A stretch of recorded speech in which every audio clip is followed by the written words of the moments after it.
I am so excited today. One of my beautiful Modern-Day High Priestess friends is coming live. She's here with me now to share why she said yes in the book, her definition of Modern-Day High Priestess, and a little bit about her story and her work and how she serves in the world today. So thank you for coming, Melonie. Thank you so much for coming. I'm so excited to Thanks, hear more. Jennifer. I'm excited to have a conversation with you. I love talking with you. I know. So we were talking before we got on here, and you've had a big year so far, and you have a lot going on, but you're still Mhm. involved in this project. So what with all the stuff that you have going on in your work and life, why did you still say yes to this book? That is really a good question because it's probably the last thing I should have done this year. Just things going on in my life and things. But it was Melissa, who is the Hope CEO, the Yeah. publisher. She reached out to me and said, because I've been watching her stuff and we've had a Mhm. whole conversation, and she'll laugh about this. But I have been involved in the writing world in another way. And and I don't know how else to say this, but I was anti publishing books this way Oh yeah. before. Yeah. And Melissa and I had talked about it because I was looking at being involved in another book. And I'm like, Mhm.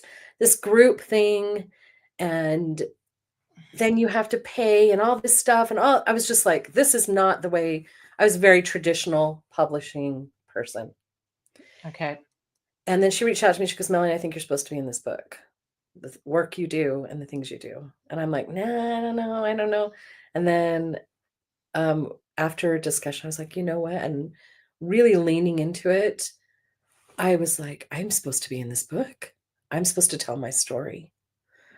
And then I have seen just the camaraderie and the inspiration I've received from the other women in the group. You cannot get that in traditional publishing.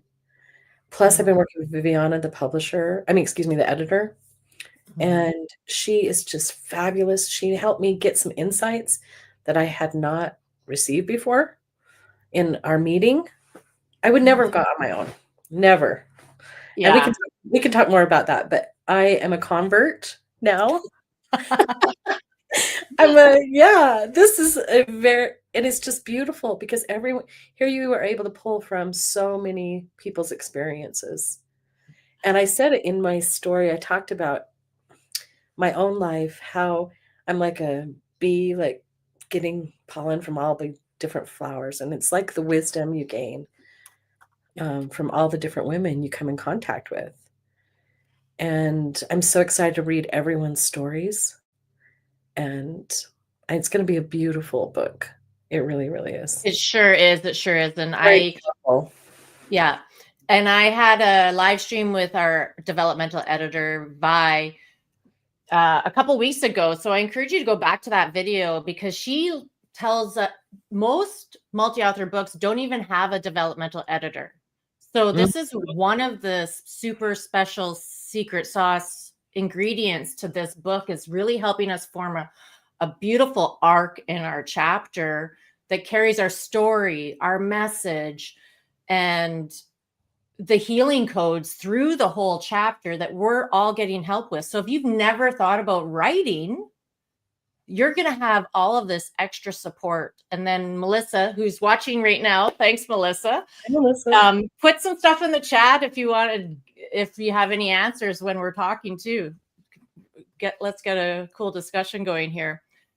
Melonie, I love hearing that. And we were talking right before we got on that you've had a lot of things happen this year in your life with your family and going through processes that you weren't expecting to.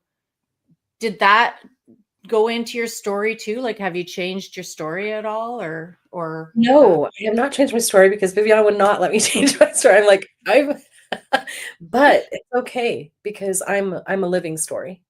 yeah. I'm a living story. And so I just feel that it's interesting to read where I was after I finished my chapter and where I am now and how my life, how I've changed inside. You know, I went on a Mary Magdalene retreat this summer as well. Mhm. And it's and I'm going to make the metaphor here. I really thought like I'm going to seek Mary Magdalene. This is like I'm going to encounter Mary Magdalene. And what I found was it wasn't her directly, but the presence and the archetype. And I think that's similar to this. My story, my chapter is where I was at that moment. It's like this is who I was. And Mhm. now I am more full, more deep. Grief makes you a deeper like it just affects you in such a different way. Mhm. No, I said that wrong. That's not how I want to say that. Grief changes you. It changes who you are. And I probably would have written a different chapter from the things I've gone through this summer. Mhm. So it's a beautiful process to see. And we as modern day high priestesses, as the title says, we are we are like the moon. We move, we change, we wax, we wane, and that's who we are. Flexible human beings, right? We have to be.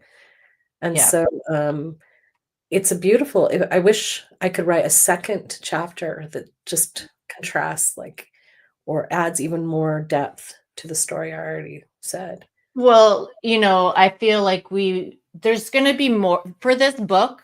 I already have a Modern Day High Priestess summit in mind, Uh-huh. a collaborative school, potentially the Modern Day High Priestess school. There's so many possibilities that keep dropping in because remember, I had the call, like I got the intuitive hit from the Right. collective thought form saying, build this project. And Melissa and I really like squealed, like it was like a yes, like we collided with a yes. And it's been an initiation process as well. Like I've had grief, not from losing anyone specifically. And now Melissa's saying, yeah, let's do book 2. Yeah, like maybe in a couple of years, we're going to bring out the second book because that's the thing with, I'm trying to hide that message. That's the thing is there's no end to our stories. Exactly. Yes. Mhm. And we learn more. Even may I relate back to something just like when I Yes. started, I don't think I even really have told people what I do exactly, but I'm a sound practitioner, a healing sound practitioner. I focus on drums. I lead drum circles and do sound baths. And when I started, I had no idea where the drum would take me. Mhm. And if you had talked to me at the very beginning of this process of my life in the priestess world, doing priestess work, I would have no idea the experiences I would have. So in 2 years from now, who knows where I will be? And I think that is the beauty of being a woman, of doing the healing. I mean, doing the service work we do, and helping people through so many transitions. We almost have to experience them ourselves. Yes. Yes. So, And also there's also these, the steps, right? So I got the call, but the call kept coming in and it would not leave me until I reached out to Melissa. And so mhm. then the next step was shown to me. And so you might be getting a call to write. You might be getting a call to write. And then I don't think it's any coincidence when you run into this video or you run into one of our posts about the book where we're inviting that there's something there. There's something there because you've received the call or the idea or the inspiration to write your story. And then when opportunities show up to you, that's a sign. That's a Yeah, sign. for sure. And until you answer the sign or the call or the invitation, you don't really know the next step of the process Mhm. that is going to unfold. But already for us, Melonie, this is the second time, like you came on my Earth Day streamathon Yes. and spoke and shared a song with us. we've already collaborated through visibility opportunities. We're here again. Like, we're building a friendship and a connection. And what I've really noticed with the women who come into this book is it's like, it's so easy to do. It's so easy to do. It's so easy because we're all doing the same work. We're trying to bring light into the world. We're trying Yeah. to help people heal. Yeah. And so the collaborations come easily. Mm-hmm. Mm-hmm. Connections come easily. Yeah. So tell us a bit about the drum. You were saying something, how the drum has been teaching you. Well, that's kind of part of my chapter. So, Yeah. and I talk about my voice and the loss of my voice. May I talk about this, Jen? Or Yeah. Yes, okay. sure. I don't know how much you want people to know. Well, share some of your chapter, because you'll want to buy the book and read it, or come to the book launch party that's going to be coming up. So I always felt stifled and quieted in the way I was brought up. I was one of 8 children in organized religion, and it's just, you just need to be quiet to hear the spirit. You need to be quiet. You need to. So I talk about that. But then this thing happened in my first pregnancy where I had severe inflammation and swelling, and it wrecked my vocal cords. So then I started sounding like a teenage boy, kind of with his voice changing. So I went for probably 2 decades because the doctor said, I don't think your voice is going to heal. And I used to sing when I was a teenager. And so just this combination of how I was raised, being a more quiet person, and like, to be quiet, you need to be quiet. You need to listen. You need to observe. If you want your connection to God, you need to be quiet. Mm-hmm. And so I always was very interested in spirituality anyway. So I felt like I had to be very quiet. And somehow if in my quietness, I would connect to God. Mm-hmm. And so that's how I thought things were. And then losing my voice and the ability to sing, I would mouth songs when I was singing with groups, or it was just, I went through a long period of my voice being a problem. And I always call myself like the Little Mermaid because I gave up my, like, I wanted to have a child and I lost my voice because I got I really wanted. That's so interesting. We could go deeper into that. That's So, yeah. really interesting. Anyways, so yeah, there's symbolism there. But when I discovered sound healing, I had tried a lot of different modalities and incorporating them into my the things that I do, the priestess work I do. And then I found the drum, and it was like, yes, there are Melonie, there are many answers in the stillness, but the drum taught me there are answers in the noise. Uh-huh. Awesome. And the voice, and as I would drum, I remember the first time I'm like drumming, and I'm like, I felt this, I'm about to sing. And I'm like, I can't sing. And I just sang out these tones. And didn't sound great. Let's be honest. It didn't sound great. But as that happened over the time period, over the years I've been working with the drum, my voice has healed. And not only my voice in singing physically, but my voice in speaking out, my voice in claiming my space in the universe. Does that make sense? Yeah, totally. And so when I'm up in drum circle now, I have no qualms. I just sing out. It doesn't sound amazing. I'm not going to say it's like I'm this amazing singer, but I'm not bad. No. I'm not bad. And but it's more than that. It's like I channel these tones and sounds and light language as I drum. Mhm. And I don't even know. I feel like I said this in my chapter. I feel like an ancient well of women's voices is moving through me. That's amazing. And it makes me teary because it's very sacred to me. Mm-hmm. I feel like it's sacred work. And because of the drum and the healing that happened, I can sing, I can speak, and I can write and tell my story. Yeah. And so there you And you go. can help other women. Like you help other women build their own drums. I do. I do drum making workshops. And As you, well, I go to retreats and yeah. we talk about the drum.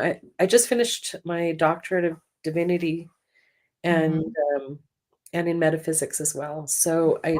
that was all about my thesis is on the history of the frame drum. So it's an ancient drumming priestess lineage Oh yeah. that I feel like I'm pulling forward and helping. There are many women doing this. I'm not the only one. Yeah. We're pulling forward that lineage into the modern day. Yeah. It is needed, and people priestesses will do that in different things, different tools that they use. Everyone has a different one Yeah. or maybe a few actually. Yeah. But this lineage is mine to pull through. Mhm. So, oh, thank you, Melody. Magical. Yes, it is sacred transmitting, and I know you know that, Melody. And I'm going to just talk about that for just a brief second Yeah. because the drum lineage is based on the Melissae. They're these ancient Mediterranean priestesses. They were bee priestesses. So Mhm. bees and drumming are very connected. And um, when I was pulled to do beekeeping, the same time I was pulled starting drumming. Had no idea that those were so connected. And there was this ancient lineage. Wow. And so that was a whole exploration and world. And I talk about that in my chapter of Wow. what happened to me. And I had no idea. I mean, if you saw I was just driving a minivan down, like, just not your typical, like, what is going on? Like, and the expansion that happened in my soul and in my life and the calling that happened. And I think that any woman watching this who has experienced this change, you have a voice to tell, like, people want to know.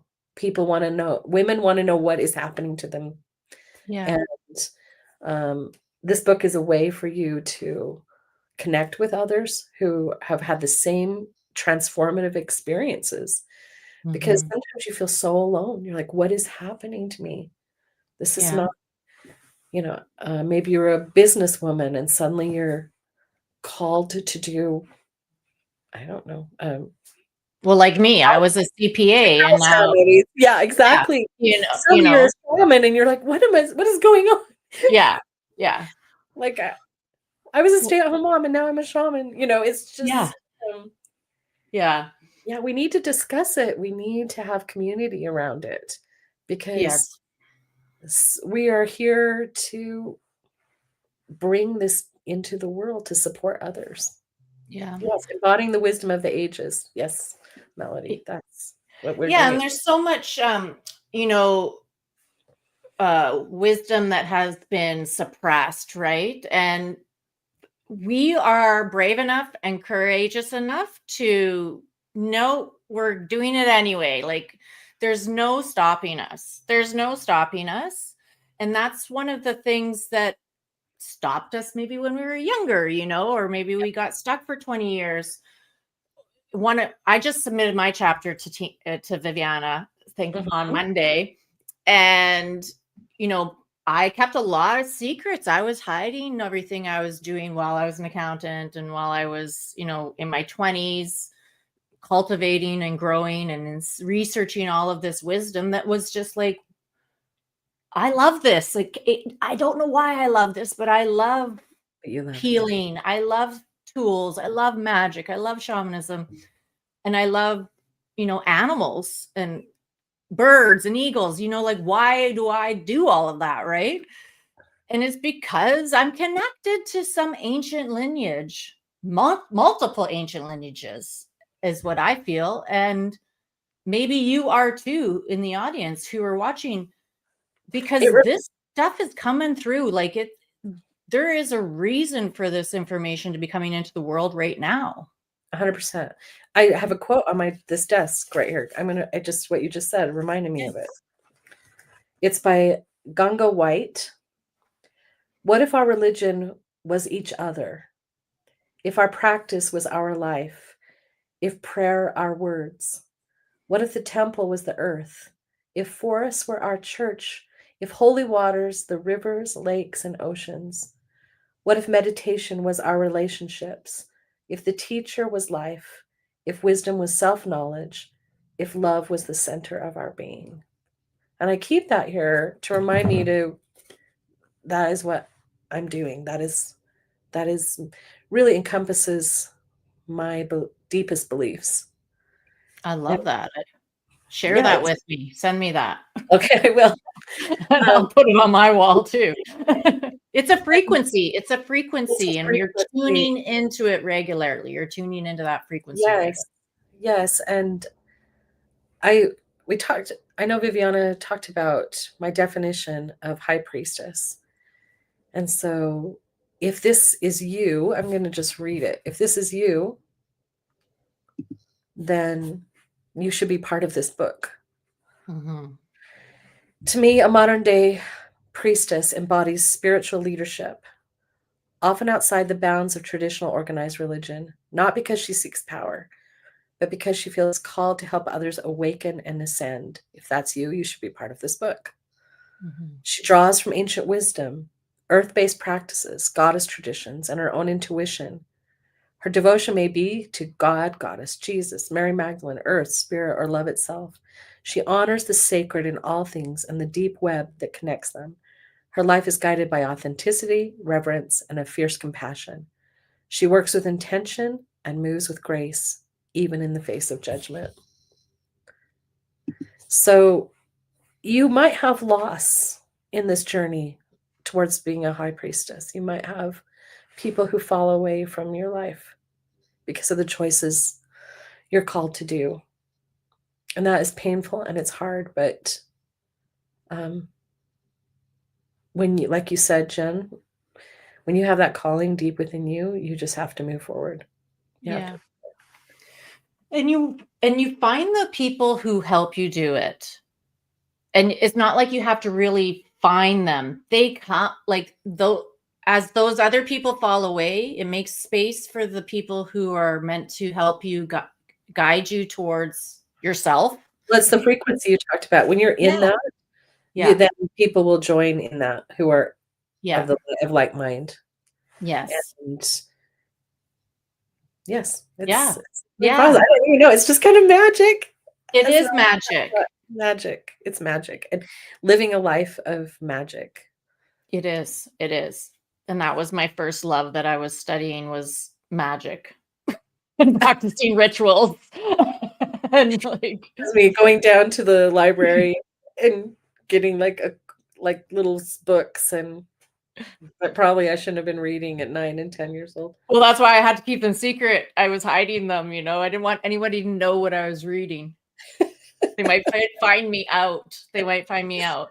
And so that's part of your story too, where you've been like hiding yourself, and then that hiding minimizes your ability to do what you love, to do the work that you love, and you're ready to change and move into who you are. You want to do your purpose work. You want to make money from your purpose work. This book is a really valuable tool to expand your visibility, to share what you do, to have the invitation to connect with these other people that are of like Yes, not just mind, like like frequency. frequency. And Um, uh, so we also go ahead. oh, I was just thinking of Viviana, who Mhm. is our editor. She said something to me in our meeting last week that goes along with what you said. I had a lot of quotes in my chapter from Lane Redmond, who is a drum. She wrote this amazing book, the foundational book, Mhm. when the drummers were women. And Viviana said, Melonie, why aren't you shining? And I'm like, what do you mean? I am. I'm like, and she's like, you have quotes from this woman that you consider obviously a mentor, but she said, this isn't about Lane Redmond. This is about you and your story. And I think I was very resistant because I like to give credit where credit is due. And then she's like, "Do you want to be seen in this space, in what you do as a high priestess? Do you want to be seen? Why are you still hiding? Your whole story is about your voice, and yet you are still." And I was like, "No, I'm not. No, I'm not." And then I just sat in it and I was like, "Oh, I am. I'm still doing the little bit of hiding." So I reworked my chapter. Yeah. So But you just didn't rework your chapter. You reworked some shadow process. You reworked, like, there was a no, whole exactly. That's what transmutation my that went on. Yeah. I had to, in order for me to look at the shadow, that Mhm. shadow of hiding, I had to do it through my chapter. Yeah. Who would have thought when I started this in January that I would be facing still those issues in my life? Like, still, and that will be continuous, I'm sure. But It's onion layers. There's yeah, layers to it. the chapter was a healing tool. I Yeah. never would have thought that would happen in a million years when I started this. Yeah. Yeah. So I'm thanks, with you. Jennifer. Like, thank you so much. Yeah. That's amazing. And I just wanted, before we end here, mention that we have partial scholarships available. We're really wanting to round out the diversity and the lineages and the I was just gonna say, cultures. and the lineages. Yeah. And the lineages and the cultures in this book, so that we encapsulate enough wisdom in one book. And now part two is we're already talking about maybe doing part two, which will be in a couple of years probably. But there's partial scholarships for the BIPOC, LGBTQ communities and the Indigenous communities. And it's a significant discount from the regular price. And we would love for you to you can connect with me and you can connect with Melonie, and she can get you back to me Absolutely. This is about your what. opportunity now. Yeah. Like, Yeah. Yeah. we're getting down to, like, the cutoff time where the Yes. book's gonna be published, and so if you, are able to work within that scholarship, um, I don't know how you say that, Jen. If you fulfill those requirements for the Yeah. Like scholarship, if you qualify for the and even if scholarship. you don't, reach out to Yeah. Jennifer. Yeah. If you're, like, called and said, "This is," if you're listening right now and say, "Oh my," your heart's kinda beating a little fast, like, that's I have something to share. I Mhm. do healing work. I do priestess work. I work in my community. Please reach out to Jennifer Yeah. because this opportunity is not going to come again for a couple of years, probably. So, No. And th- and there's so much healing that goes through this process that works fast too. Like, you don't have to wait.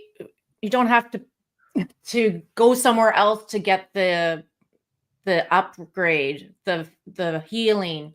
Your chapter is going to work on you. yes. Is that what you felt too when you Of were course, writing? of course. And my solo book, because I have a solo book coming in the new year as well, and I've been working on it for 3 years. When I had the developmental editors work in my solo book, and then I worked for like 40 hours on it in the Yeah. whole week, I was Wow. a changed person after the book, after that week. Like, that changed me. It up leveled me. I moved in, you know, aligning with the frequencies that book is holding. Absolutely. And when you revisit your story, Hmm. you have a different perspective. Like, Yeah. instead of living it, you're like looking at it and what can I glean the wisdom from my own life? Yeah. It gives you an opportunity to do that. Yeah. And when you have not many multi-author books have actually a developmental editor. And so Yes. we have this great blessing to have It's a mirror. graphic designers, Yes. marketing support. We get a whole marketing launch booklet on how to Exactly. market yourself, which you can use that not only for your book, but for all kinds Other of things. Yeah, things. Yeah. So absolutely. I really Um, think it's valuable, like I said valuable. at the beginning, I'm a convert. I'm a convert. Yeah, I love it. I love it. It's been a beautiful process, Jen, and I've loved it, and I love Melissa, and I love Iviana. Yeah. I'm sold. I'm sold. Awesome. Well, Thank you. reach out to us, and thank you, Melonie, for connecting with me Awesome. today and sharing with Facebook and live and YouTube. And we'll see what we can. Thanks for not making me sing. Next time. Well, we're going to create something for that. Thanks, Jen. All Thanks right. so much. Thank You're you. welcome. Bye-bye. Bye.